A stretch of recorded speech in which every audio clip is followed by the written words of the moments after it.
Hi, it's Mark from Top Local. We're here with Bernie Pawlik, Pawlik Automotive in Vancouver, 18-time winners. 18 times.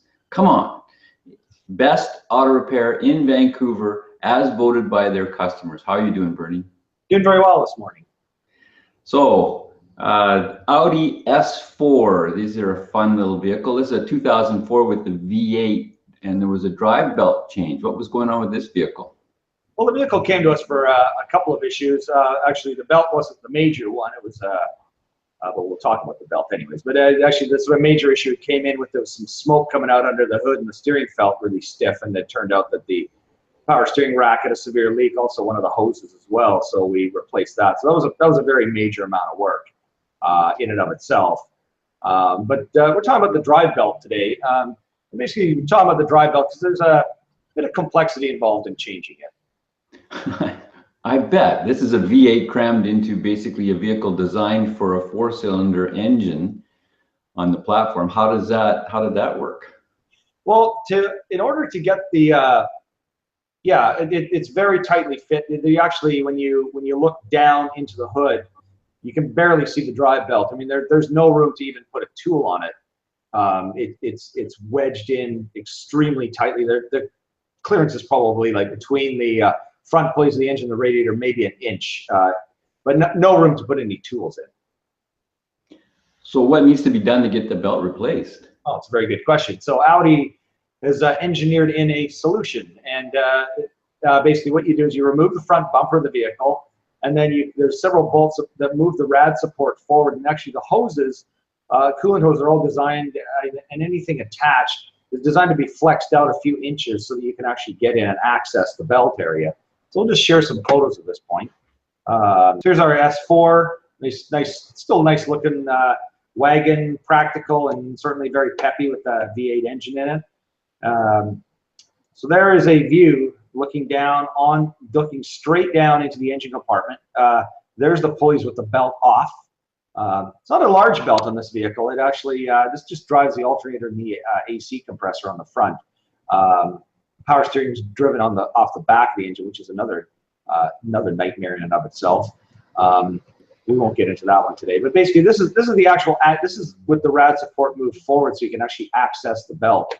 I've got another photo to share here. This is a sort of view of the front. So the bumper's off here, and kind of a view looking at the engine. But you can see even this doesn't have a lot of clearance, but there's just enough to get in there.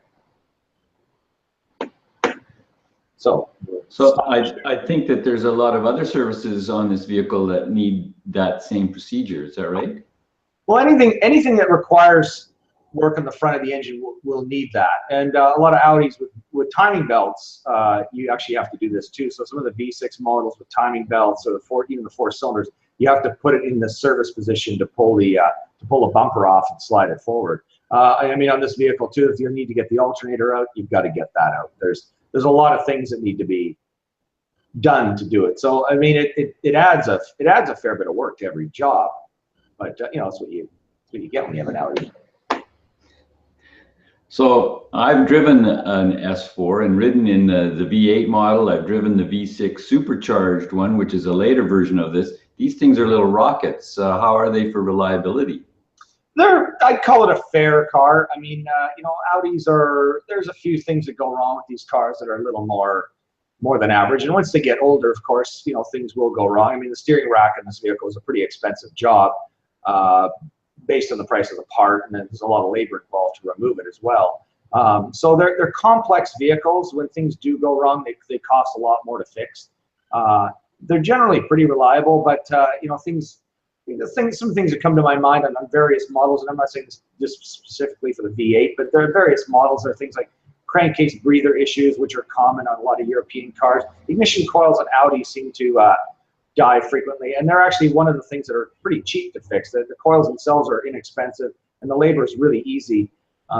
Yeah, so the ignition coils are mounted right on top of the engine on actually all Audis, the V8s, the V6s, 4 cylinders, and they remove extremely easily. So there's one thing that even though they do fail, they're extremely simple to replace. So that's a positive thing. But overall, I mean, they're nice cars. You know, again, as I say this with a lot of European, if you want to get a fancy European car, you just got to be prepared to spend more money to fix it. And service becomes really important, regular service? Absolutely. I mean, more important than any other car. And it drives me crazy when I see someone who owns an expensive car like this and they don't change their oil regularly enough. Knowing the cost of what the cost of an engine replacement is on a car like this, you just don't ever want to go there. So change your oil, do all the maintenance service. You just don't want to do anything extra because extras will come along, but just do whatever you can to keep it maintained and lasting a long time. A lot of European car engines will last for 20, 30 years. You know, there's Mercedes out there even with 40 or 50-year-old engines that are still running. So, you know, if you take really good care of your vehicle, it can last a long time.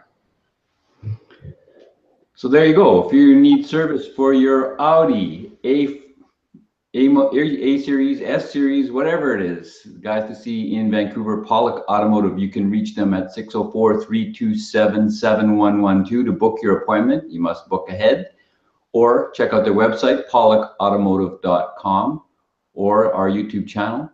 Just search for Pawlik Automotive. Thanks, Bernie. Thanks, Mark.